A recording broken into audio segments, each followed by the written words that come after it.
चतुराई क्या कीजिए जो नहीं शब्द समाए, कोटिन गुण सुवा पढ़े अंत बिलाए खाए। इस दोहे में संत कबीरदास जी भार्य ज्ञान, रटंत विद्या और केवल बौद्धिक चतुराई की सीमाओं को उजागर करते हैं। वे कहते हैं कि ऐसी चतुराई का कोई लाभ नहीं जो केवल दिखावटी हो और जिसमें गुरु के उपदेश ज्ञान के सार्थक शब्द हृदय में समा ही न सके। यदि ज्ञान केवल जुबान तक सीमित हो और मन तथा आत्मा तक ना पहुँचे तो वह ज्ञान व्यर्थ है। कबीरदास जी एक सुंदर उदाहरण देते हैं। यदि एक तोते को करोड़ों गुणों की बातें रटवा दी जाए तो भी वह जब विपत्ति आती है, जैसे बिल्ली के सामने पड़ता है, तब वह कुछ नहीं कर पाता और मर जाता है। उसका रटा हुआ ज्ञान या बातें उसे नहीं बचा सकती।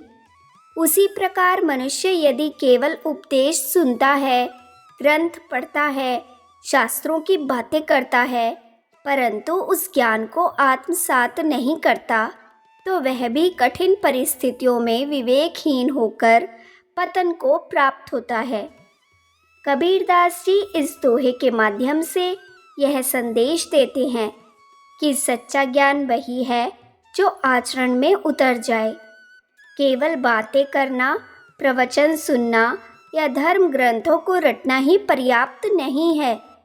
यदि जीवन में उसका कोई प्रभाव नहीं पड़ा तो वह ज्ञान मृतप्राय है। यह दोहा उन लोगों के लिए चेतावनी है जो स्वयं को ज्ञानी, पंडित और चतुर समझते हैं, परंतु उनके जीवन में विनम्रता, विवेक और आंतरिक परिवर्तन नहीं आता। कबीर सच्चे ज्ञान को अनुभव, साधना और आचरण से जोड़ते हैं। उनका मानना है कि जब तक ज्ञान हृदय में नहीं उतरता, तब तक वह मनुष्य के जीवन को दिशा नहीं दे सकता। अतः कबीरदास जी कहते हैं कि बाह्य चतुराई नहीं, बल्कि आंतरिक समझ, श्रद्धा और सच्चे भाव से ग्रहण किया गया ज्ञान ही जीवन का उद्धार कर सकता है।